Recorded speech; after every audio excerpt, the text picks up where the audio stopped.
I never expected a simple boundary to be the thing that unraveled 4 years of my life. My name's Darren Hole, I'm 29, and for the last few months, I've been trying to make sense of how everything I believed about love, loyalty, and trust fell apart over one weekend and one post. Not long ago, I had a fiancé. We lived together, talked about kids, debated wedding venues. We'd been a couple for 4 years and engaged for 6 months. I was sure we were building a future.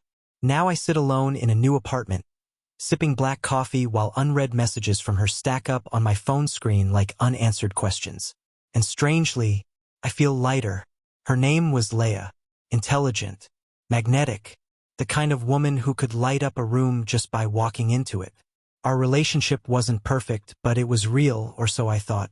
We'd seen each other through job losses, family crises, growing pains. I trusted her. I believed in us. Then Adrian came back. He was her college boyfriend. They dated for 3 years before they ended it, and we met. When his name came up, something always shifted in her eyes. A pause. A flicker of something I couldn't quite place. But I never pressed her. Everyone has a past, and I thought the mature thing was to respect it. Adrian moved back to the city in March. Took a job at a tech startup. Before I knew it, he was around constantly. Mutual friend dinners. Game nights. Adrian's coming too. Hope that's cool, she'd say, not even waiting for a response. It wasn't cool. But I stayed silent. Trusted her. That was my first mistake. Things changed after that. Suddenly, Leah was a fitness enthusiast. Early morning workouts. New gym gear every week. A constant stream of motivational quotes on social media alongside her flexing in the mirror. She hadn't cared about fitness for years, but now it was grind mode every day. Then came the secrecy. Her phone, once forgotten on counters and couches, was now always face down, always on silent. She guarded it like it contained state secrets. If I walked by, she'd tilt the screen or lock it mid-text. The distance between us grew by the day. But the moment that changed everything came on a Thursday night over dinner. Between bites of pasta, she casually mentioned that Adrian had invited her to a work retreat at Lake Tahoe for the weekend. Just the two of them. I blinked. What kind of work retreat is that? She waved it off. Networking. It's not a big deal. Don't make it weird. But she admitted she hadn't told me earlier because she knew I'd react that way. I stayed calm, too calm. I'm not okay with you going away for a weekend alone with your ex.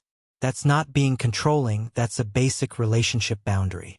She scoffed like I was being unreasonable. Fine. I won't go. But her attitude was icy. She slammed cabinet doors that night. Walked around like I'd grounded her instead of just expressing a very normal concern. The next morning, I woke up to an empty bed. Her gym bag was gone. So was her travel suitcase, the one she claimed to have unpacked. Then I saw her Instagram story. An airport selfie. Big sunglasses. Coffee cup in hand. The caption. Why do men always think they own you? Living my best life victory hand. Her friends responded with fire emojis and yes queen. I didn't respond. I didn't text. I didn't say a word. Instead, I opened my Facebook and changed my relationship status to single. Then I turned off my phone and went for a run. By the time I checked my phone again, the messages were flooding in. Over 30 missed calls. More than 200 texts.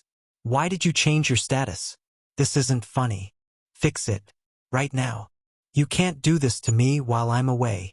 And from her best friend. This is cruel. She's having a panic attack. Cruel? I'd asked for one simple thing. I turned off my phone again. Spent the rest of the weekend packing up her things, boxing memories, and mentally checking out. That Sunday night, I did something I hadn't done in years. I messaged Casey. We used to flirt harmlessly at the gym. She once told me, if things ever change, call me. So I did. Hey, random question. Sushi this week? She replied in under a minute. Is this real? How's Tuesday? While Leah tried to save face during her little rebellion, I was lining up my first actual date in 4 years, and honestly, it was amazing. Casey was present. Funny. She asked questions. She didn't check her phone once. She made me feel seen in a way I hadn't realized I'd missed. Later that night, I saw Leia had posted a Black Story screen. Going through something. Please respect my space. Ironic. When I got home, she was waiting on the front steps. Eyes red. Mascara smudged. You ignored me for 3 days, she said. You flew to Tahoe with your ex after I asked you not to, I replied. I came back early, she pleaded. I left. No, you left because I changed my status. Not because you respected my boundary. That's when I handed her the written 30-day notice to vacate. Lease was in my name. She stared at it, pale. You planned this. No, I've been ignoring this. There's a difference. The following weeks were ugly. She refused to leave. She flipped from cold to seductive to desperate. She had her mom call me. Nothing worked. And then karma did what I didn't have to. Her name was Emma. Blonde. Calm. Direct. She messaged me out of nowhere. Turns out she was Adrian's actual girlfriend. Had been for 8 months. She had receipts, screenshots, messages, explicit photos. The Lake Tahoe retreat was booked as a couple's getaway. No work. No investors. Just lies. Emma didn't want revenge. She wanted exposure. But I had a better idea. Let them self-destruct. Emma's father happened to own the startup Adrian worked for. After a formal complaint citing misconduct and conflict of interest, Adrian was fired. Leia's company, which had benefited from shady discounts arranged through him, cut ties with her. In the span of a month, she lost her job, her home, and the man she thought would upgrade her life. They moved in with her sister. Meanwhile, I got promoted, continued dating Casey, and for the first time in years, felt peace. Last week, Leia texted me. Can we talk? We met at a coffee shop. She looked worn down. She told me she regretted everything. I want to come home. I looked her in the eyes and told her the truth.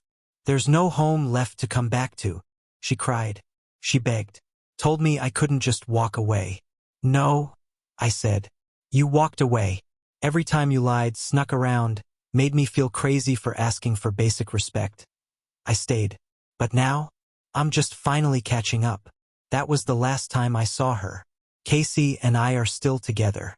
She jokes that she owes Leia a thank you card. We went bowling last week. She's terrible, but she laughs like it's the best night of her life. And me? I've learned that not all betrayals need vengeance. Some people just need to face the consequences they created. Sometimes, changing your relationship status isn't giving up. It's taking your life back.